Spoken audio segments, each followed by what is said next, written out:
부모의 마음, 하나님의 마음이란 제목으로 은혜를 나누려고 합니다. 오늘은 말씀드렸듯이 어버이 주일입니다. 아낌없이 자녀를 위해서 희생하고 헌신하는 부모님의 마음은 하나님의 마음을 닮았기 때문일 것입니다.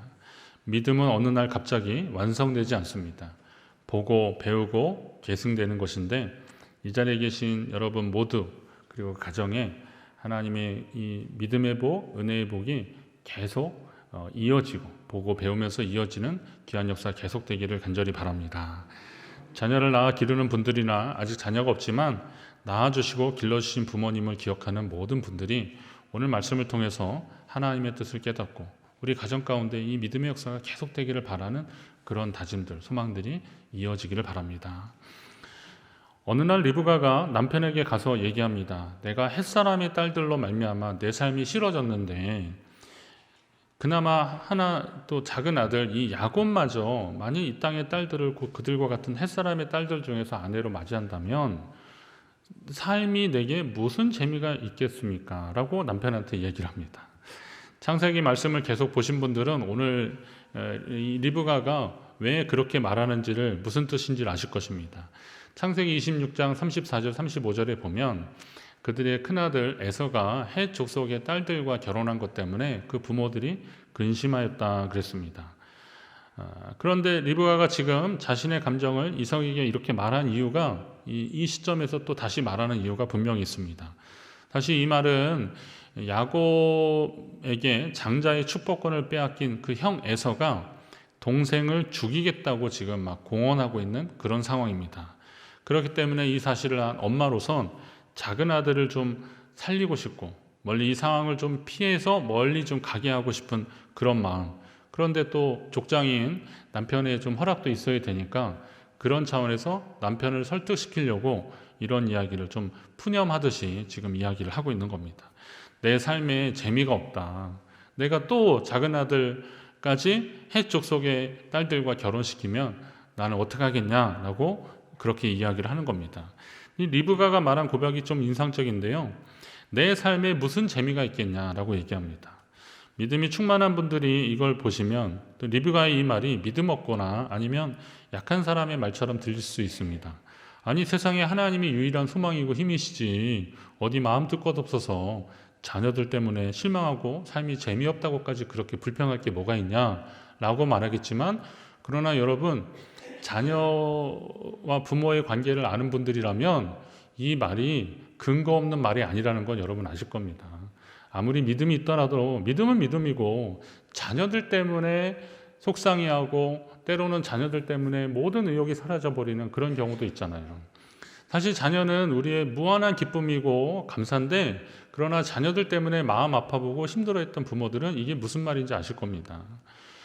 그렇지만 또 자녀들로 인해서 기뻐하는 부모의 마음도 분명히 있습니다. 솔직히 자녀로 인해서 근심하려고 작정한 부모가 세상에 어디 있겠습니까? 자녀들 하나하나 보고 자녀들의 모습 보고 기뻐하려고 결심한 게 부모님들이 아닐까, 그런 마음이 듭니다. 어릴 적 옆집에 뭐 하나 부족한 것 없이 그렇게 보이는 아주 유복한 가정이 있었습니다. 저희 바로 옆집이라서 부모님들끼리도 친하게 잘 지내시고 그래서 제가 잘 아는데요. 그런데 어느 날 그 집에서 그 댁이 큰아이가 저희 막내하고 같은 또래라서 친구라서 아는데 교통사고가 나가지고 뺑소니인가 그랬어요. 그래서 그 아이가 머리를 또 다쳤어요. 그러다 보니까 이제 사람을 못 알아보고 이게 손발이 점점 이렇게 오그라드는 거예요. 점점 힘들어지는 겁니다. 그런 일을 당해가지고 너무 갑작스럽게 그런 일이 당해버리니까 집안이 뭐 완전히 그냥 풍비박산이 난 거예요.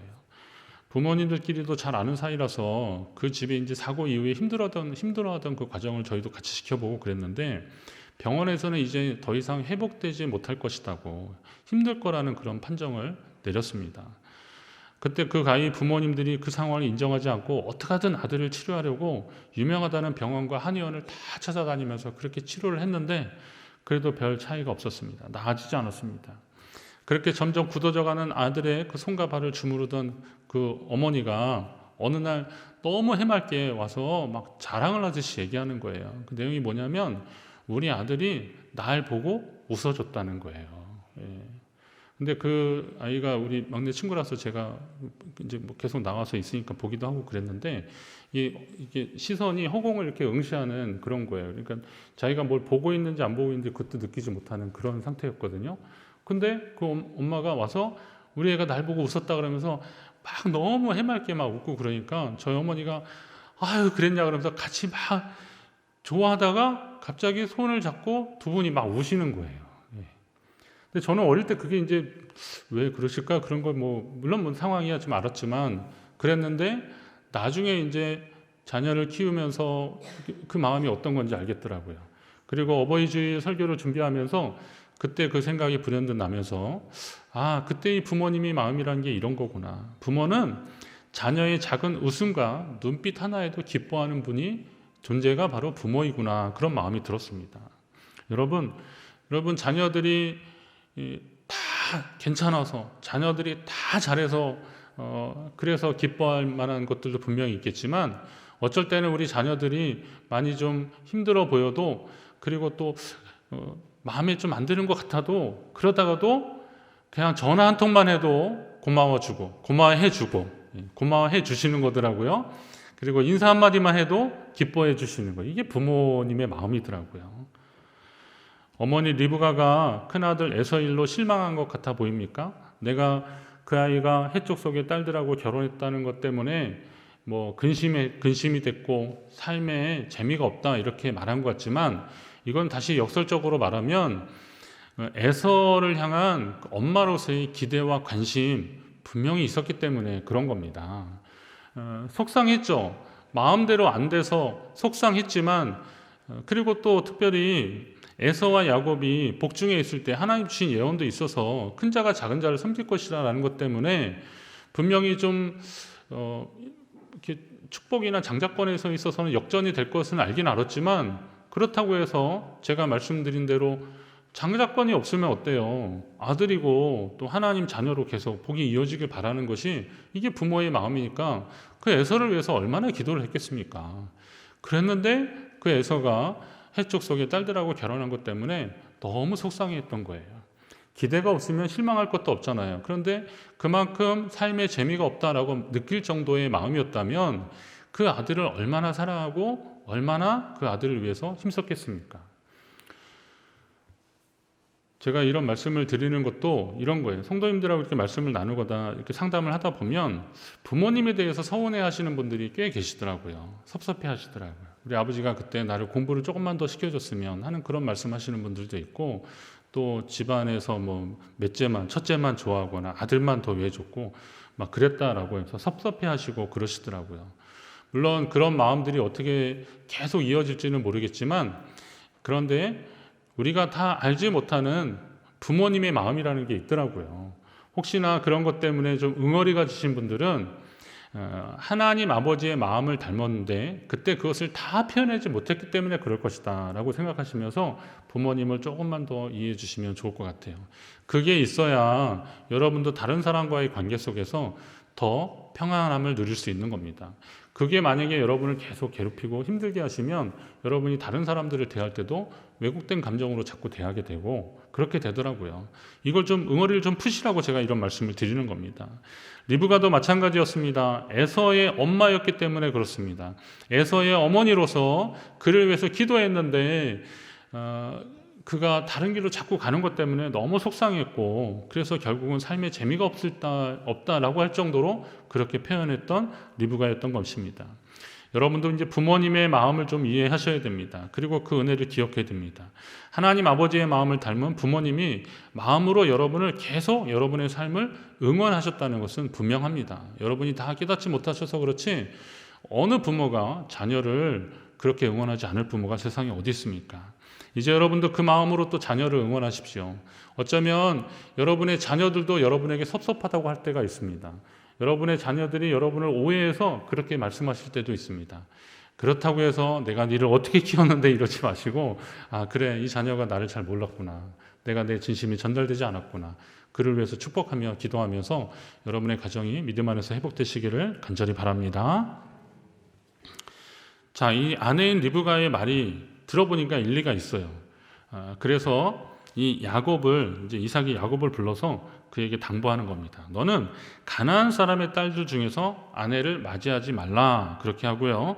그리고 나서 외삼촌 라반의 딸들 중에서 그 밧단 아람으로 가서 외삼촌 라반의 딸들 중에서 아내를 맞이하라 이렇게 부탁하고 있습니다. 그러니까 하지 말라와 하라 이게 이제 같이 있는 거예요. 하나님의 계명에도 하지 말라가 있고 하라는 게 있잖아요. 이게 그만큼 하지 말라는 거는 좀 주의를 주고 경고성이고 하라는 것은 그렇게 했을 때 복이 되기 때문에 그런 건데 오늘 이삭이 지금 야곱에게 그런 이야기를 해주고 있는 겁니다.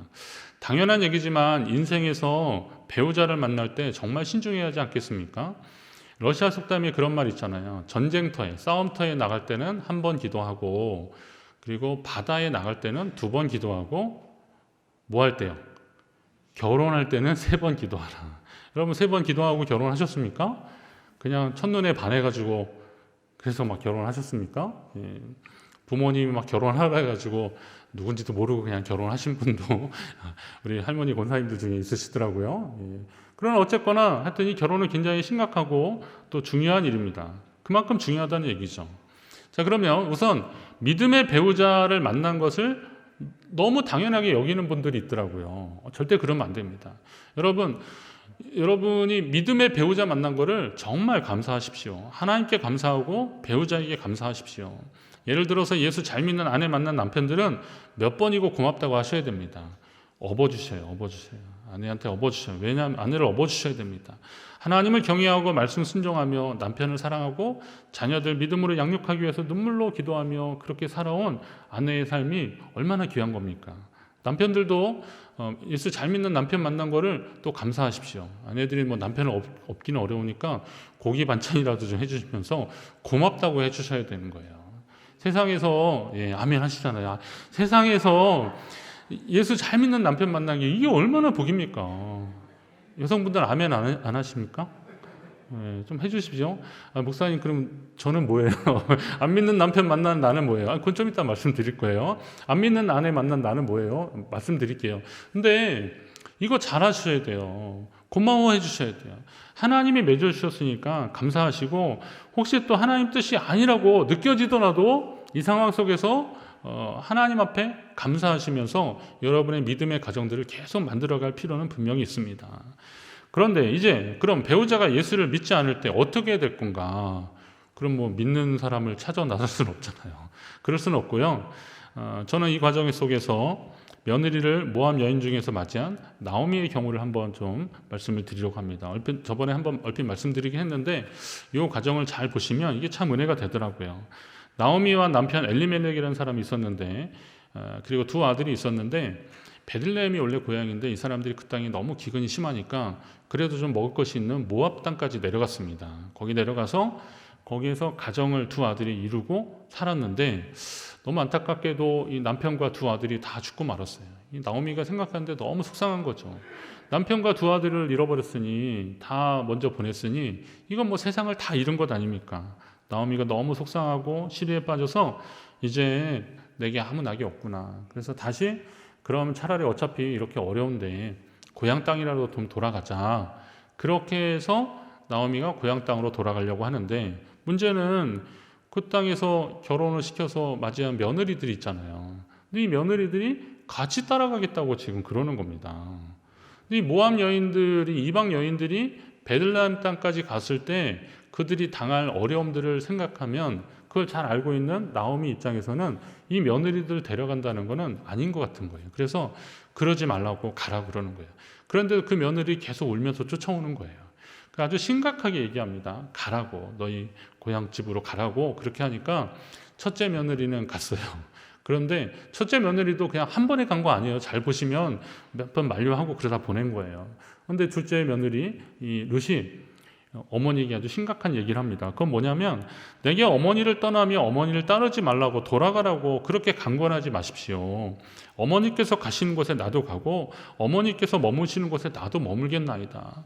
어머니의 백성이 나의 백성이 되고 어머님의 하나님이 어머니의 하나님이 나의 하나님이 되시리니 어머니께서 죽으시는 곳에 나도 죽어 거기 묻히겠습니다.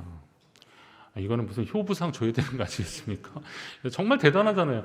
아니 근데 저는 이 말씀이 야 참 루시라는 여인이 대단하다. 그러니 예수님 족보에 들어갔지. 이렇게 결과적으로 생각했는데 그런데 제가 이제 말씀을 이렇게 읽으면서 느껴지는 게 뭐냐면 그 나오미가 모압 땅까지 내려갔을 때 그 시간들이 그렇게 많이 지나지 않았어요. 몇 해 안 되는 거거든요.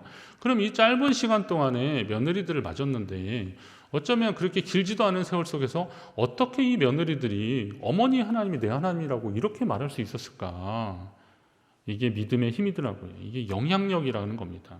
저는 지금 남편과 두 아들을 잃은 기구한 운명의 여인의 이야기를 말하려는 것이 아닙니다. 젊은 나이에 사랑하는 남편을 잃은 여인을 말하려는 것은 더욱더 아닙니다. 그거는 정말 안타깝고 어쩔 수는 없지만 믿음의 선한 영향력에 대해서 말씀을 드리려고 하는 겁니다.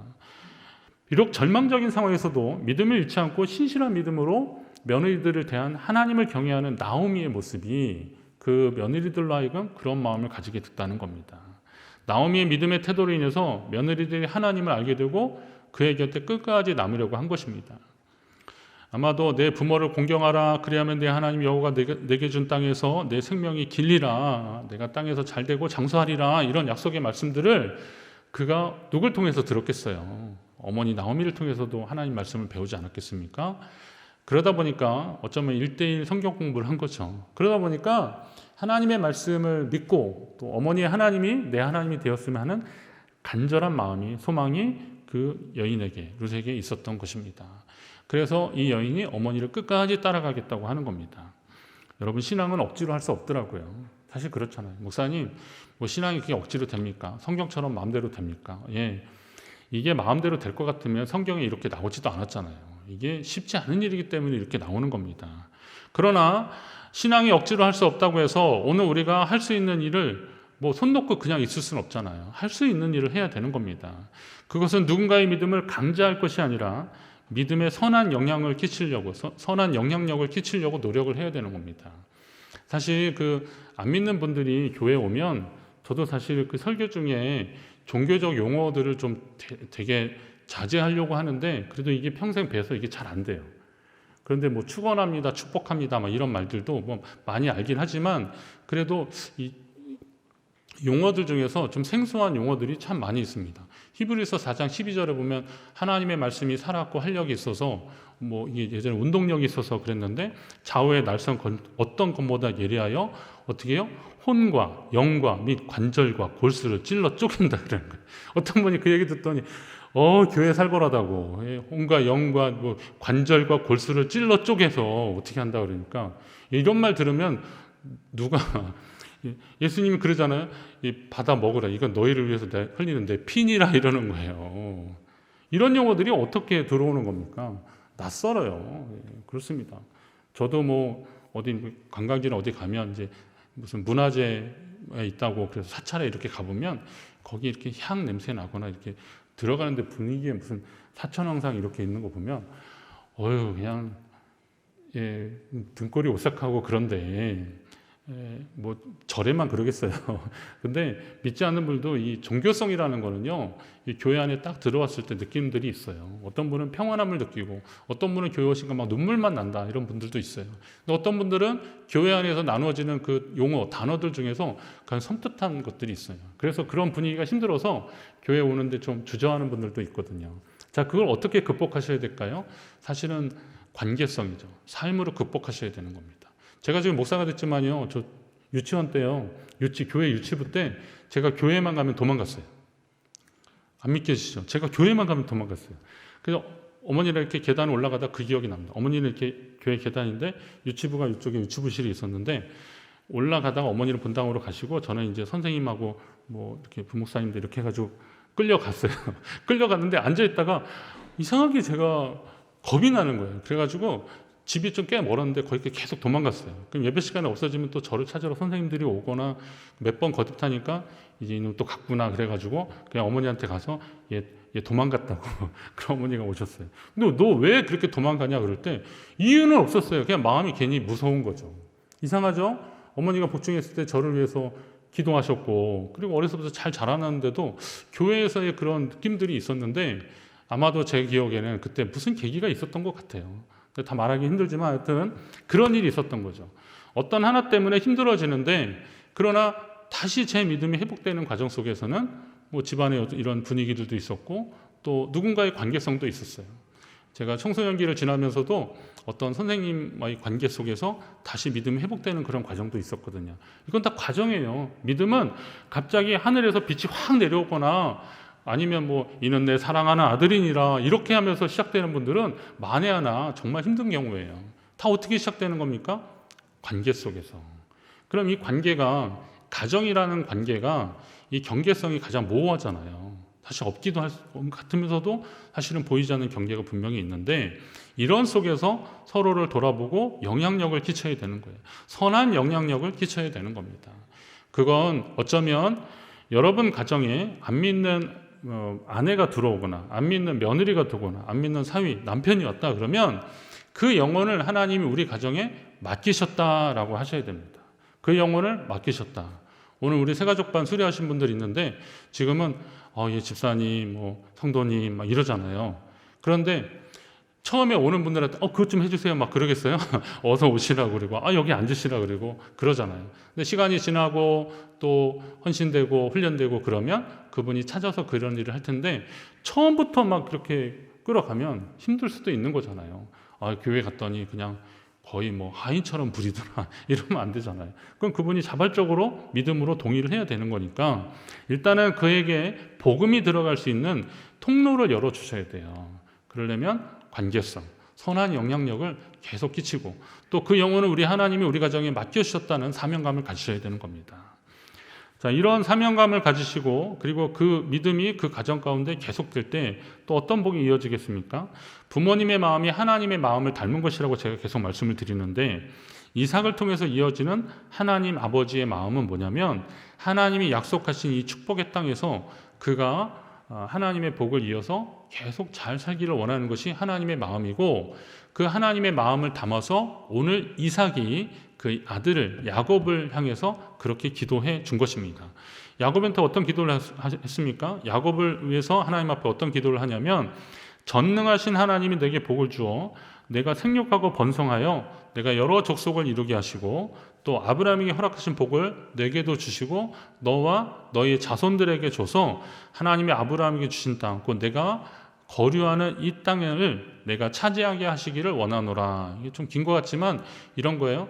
하나님이 너에게 복을 주시고 생육하고 번성하고 너로 인해서 많은 족속도 나오고 그리고 또 하나님이 아브라함과 그의 자손들에게 약속하신 그 땅이 바로 이 가나안 땅이잖아요. 그 지금 살고 있는 이 땅, 여기에서 내가 이 땅을 차지하고 더 잘 살게 되기를 원하노라 라고 하는 기도를 한 거예요. 이건 이제 족장으로서는 그렇게 기도할 수 있는 내용인데 이 시점이 어떤 시점인지 한번 잘 보십시오. 이 시점은 어떤 시점이냐면 야곱이 형이 자기를 죽일까 봐 겁나서 지금 도망가야 되는 시점입니다. 그러니까 리브가도 이제 그걸 알아서 그 친정에 얘를 보내서 그쪽의 딸들을 좀 며느리로 맞이하게 하자라고 한 건데 이삭이 그걸 몰랐겠어요. 내게도 그리 하소서 막 에서가 와서 막 그렇게 통곡하고 그랬으니까 이 상황이 지금 뭔지 몰랐겠냐고요. 알고 있었죠. 자, 그러면 이삭은 지금 야곱에게 이 기도를 할 때 이 기도를 받은 이 기도가 끝나고 나서 야곱이 먼 길을 떠날 것을 분명히 알고 있었던 겁니다. 그러나 먼 길을 떠났던 그 야곱이 이제 먼 길을 떠나는데 그 야곱이 다시 하나님이 약속하신 이 축복의 땅, 이 언약의 땅에서 하나님의 은혜와 복을 계속 누리면서 살기를 원하는 그런 간절한 마음, 이게 하나님 아버지의 마음이었고 그리고 아버지인 이삭의 마음으로 이어져서 그렇게 기도를 해준 겁니다. 그리고 이삭이 기력이 쇠하니까 지금 야곱을 떠나보내는데 내가 이 아들을 다시 못 볼지도 모르겠다 하는 그런 마음이 드는 거예요. 그러니까 생애 마지막 이 아들을 축복하는 마음으로 그렇게 기도해 준 겁니다. 근데 사실 뭐 이삭은 야곱이 돌아올 때까지 한 20년 훨씬 더 살았어요. 그러긴 하지만 그 기도를 해주는 그 시점으로 봤을 때는 이삭은 야곱을 정말 그렇게 되기를 원했던 겁니다. 자, 생육하고 번성하여 여러 족속을 이루고 너와 내 자손이 하나님 우리 조상 아브라함의 약속하신 땅을 차지하게 될 것이라. 먼 길 떠나는 아들이지만 하나님이 약속하신 그 땅으로 다시 회복되어서 돌아와서 이 땅에서 하나님의 복이 계속 이어지며 계속 하나님 앞에 복을 받기를 원하는 그런 마음, 이게 자녀를 축복하는 모든 아버지들의 마음이 오늘 이 기도에 들어져 있는 겁니다. 부모님의 마음이 바로 이런 마음이 아닐까요? 하나님께 받은 그 은혜와 복이 계속 이어지길 바라는 겁니다. 근데 이 복은요, 우리의 혈육으로만 맺어지는 복이 아니더라고요. 저는 오늘 우리 교회도 지금 우리 성도님들 중에서 연세가 지긋하신 분들이 많은데, 이게 인과적이나 아니면은 또 교회의 미래를 내다보는 분들이 약간 좀 미래가 장밋빛은 아니라고 그런 얘기들 합니다. 왜냐하면 고령층이 많아지고 그러면 젊은 사람들이 교회에 없는 상황에서 이거 어떻게 할 건가 하는 생각이 드는데, 저도 그런 이야기는 기본적으로 원칙적으로는 동의를 합니다. 그런데 제가 가만히 생각해보고 또 말씀을 보고 기도하는 가운데 느끼는 건 뭐냐면, 오늘 이 자리에 함께 하시는 우리 성도님들이 한국교회의 부흥의 황금 세대들이에요. 보니까 지금 이제 부흥기가 약간 지났다고도 말하긴 하지만, 그렇다면 아무튼 여러분들은 한국교회 부흥의 황금 세대를 경험한 분들인데, 70년대, 80년대까지, 80년대 한 올림픽고 전후로 좀 약간 달라지는데요. 그때까지입니다. 그러면 진짜 그냥 천막만 쳐도 성도들이 모이고, 그리고 십자가만 꽂아도 교회 부흥한다 막 그랬어요. 천막교회가 갑자기 막 건물 짓고 성도들이 막 모여지는 그런 교회 되고, 건축하고 그런 것들이 한국교회에 막 일어났던 세대인데, 여러분들이 바로 그런 세대를 경험한 분이에요. 우리 교회도 80년대 초반에 이거 건축 이 건물을 한 거 아닙니까? 그럼 그만큼 부흥을 경험했던 분들인데, 가만히 생각해 보면 여러분이 거의 신앙의 1세대, 2세대 되시는 분들이잖아요. 이제 손주들 보면 3세대, 4세대 이어지는데, 여러분들 혹시 부모님이 여러분을 위해서 기도해 주신 분들이 얼마나 많이 계십니까? 솔직히 많지 않았어요. 물론 계신 분들도 있는데 솔직히 많지 않았어요. 여러분들이 그래도 이제 그 인농 현상이 있고 도시와 이렇게 집중화되면서 춘천도 여기저기서 다 모이셨잖아요, 이쪽에. 그렇게 하면서 열심히 살다가 누구 전도 받아서 교회 와서 예수 믿고, 교회 왔더니 마음이 뜨거워지고 감사하고, 그러면서 성도로 생활하면서 지금까지 여기 오신 거예요. 자, 그러면 가만히 봤을 때 여러분들을 위해서 그렇게 중보하며 기도했던 분들이 별로 없었어요. 그런데도 하나님께서 지금 우리에게 복을 주셔서 오늘 이 자리까지 오게 되었다는 것은 얼마나 감사한 일이에요. 여러분 감사하십시오. 자, 그러면 다시 말해서 이 말은 뭐냐면, 그 부흥의 황금 세대를 경험한 이렇게 든든한 기도의 용사들이 우리의 자녀들을 위해서 기도한다면 하나님이 그 기도를 외면하시겠냐? 저는 절대 아니라고 보는 거예요. 우리 다음 세대를 위해서 여러분들이 기도하는 그 기도를 하나님이 못 들은 척 하시겠습니까? 절대 아닙니다. 우리 교회학교를 위해서 기도해 주십시오. 목사님, 우리 교회학교가 예전에 한 몇백 명씩 됐어요. 예, 예전에 그럴 수도 있습니다. 지금 상황은 많이 안타깝습니다. 이렇게 인구 절벽이라고 말하는데, 제가 가끔 얘기하는, 저희 세대에 한 100만 명 태어났거든요. 제가 태어나던 해나 그 전후로 해서. 그런데 요즘은 지난해 30만 명이 태어나지 않았어요. 출산율이 3분의 1도 안 되는 겁니다. 그런 맞습니다. 그러면 초등학교도 정말 아이들이, 취약 아동들이 줄어들고 막 그래요. 교회도 그걸 피할 수 없습니다. 그러나 그 중에서도 어떤 분은 말합니다. 그래도 모이는 교회는 모입니다. 맞아요. 그래도 모이는 교회는 모이는데, 하나님이 모이려면 어느 교회로 모여주시겠냐고요. 어느 교회로 몰아주시겠냐는 거예요. 저희가 다른 교회 교인들을 뺏어오자는 얘기가 아니에요. 다른 교회 잘 다니는 어린아이들 데려오자는 얘기가 아니에요. 우리가 좀 더 관심을 가지고, 하나님, 이 교회가, 이 믿음의 전통이 그냥 오래된 전통으로가 아니라, 그냥 단순한 유물적 전통이 아니라 자녀를 위해서 축복하고 기도하는 그 믿음의 전통들이 계속되기를 원합니다. 우리가 자랄 때는 그런 기도, 그런 중보기도 없었지만, 우리가 이 자녀들을 위해서 기도할 때 하나님, 우리 교회의 이 부흥의 역사가 일어나기를 원하는데, 이건 단순한 숫자의 부흥도 아니고 이것에서 더 성숙한 부흥이 일어날 수 있도록, 믿음의 부흥이 일어날 수 있도록 여러분이 기도의 용사가 되어 주시기를 바랍니다. 이게 하나님이 여러분에게 주시는 사명들입니다. 우리는 이것을 계속해 나갈 것입니다. 여러분의 손주들 위해서 기도해 주시고요. 이렇게 어하나 우리 어린 생명들, 저 영혼들을 위해서 기도해 주시고, 또 그 모습을 보고 몰려올, 아직 보지 못했지만 그러나 그 영혼들을 위해서 여러분이 함께 기도해 주시기 바랍니다. 세상의 모든 부모님의 마음은 우리를 지으신 하나님 아버지의 마음입니다. 어린 자녀들 보면서 그렇게 축복해 주고 싶은 그 마음은 우리에게 복 주시길 원하는 하나님 아버지의 마음입니다. 성도들은 그 마음을 깨닫고 그 마음이 오늘 이 가운데, 우리 교회 가운데 계속 이어지길 위해서 우리는 또 기도해야 되는 겁니다. 야곱이 하나님이 약속하신 땅으로 다시 돌아와 그 복을 누리기를 원하는 마음으로 축복했던 이삭과 리브가의 그 기도가 오늘 여러분의 자녀들을 위한 기도로 계속 이어지고 또 우리 교회 다음 세대를 위한 기도로 계속 이어지기를 다짐하는 어버이 주일이 되시기를 바랍니다. 여러분을 위해서 기도했던 분들이 분명히 있어서 여러분이 이 자리에 계신 겁니다. 자, 그렇다면 여러분도 누군가를 위해서 기도해 주셔야 됩니다. 예전에 예수 잘 믿었던 그 아들이었는데 라고 안타까워하고 탄식만 하지 마시고, 시집가기 전에 그래도 신앙생활 잘했던 딸인데 라고만 그렇게 안타까워만 하지 마시고, 여러분이 그 자녀에 대한 관심이 계속 있는 한 그런 것처럼, 그리고 계속 기도할 수 있는 것처럼 하나님도 그 자녀를 위해서, 그 아들을 위한 하나님의 관심은 계속될 것입니다. 여러분이 기도하는 한 기도하지 않아도 계속되시겠지만 더 함께 하실 것입니다. 우리 교회는 그런 기도로 인하여서, 그 중보의 기도로 인해서 온전히 믿음이 회복되고 삶이 회복되고 그리고 다음 세대로 이어지는 귀한 역사가 계속되기를 주의 이름으로 축원합니다.